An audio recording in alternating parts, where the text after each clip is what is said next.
En México, un grupo de youtubers está construyendo un partido político medio anarquista, pero con buenas intenciones. ¿Crees que sea oportuna la propuesta del partido Amigala? No. Si, no está, si es un grupo de youtubers que está construyendo su propio partido para ellos mismos, no, no es oportuno para nada. Yo lo que siempre he reclamado en México es un partido transversal, donde la gente tome decisiones y los dirigentes hacen lo que dicen los dirigidos. O pues los dirigentes no dirigen a la gente, sino dirigen las acciones que ha acordado la ciudadanía. Mira, yo trabajo en un partido en el que eso pasa. Trabajo en un partido, primero que nada, democrático. Estuve en contra de Pedro Sánchez dentro del partido, no me parecía lo sano para el partido, pero mis compañeros votaron por él y democráticamente lo acepté y me callo.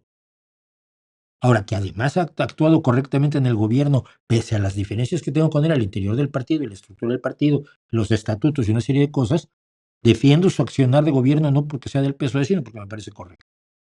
Pero al mismo tiempo tengo cuestiones que estoy en contra.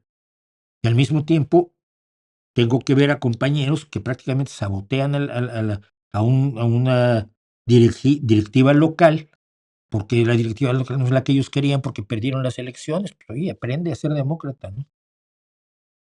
Yo he estado en reuniones donde se deciden cuestiones de los lineamientos políticos que luego se van a convertir en políticas municipales, regionales, incluso nacionales. Pero esto se hace con la militancia, no con los dirigentes, no con los mandamases, es con la gente común y corriente como yo, que soy un perico perro ahí.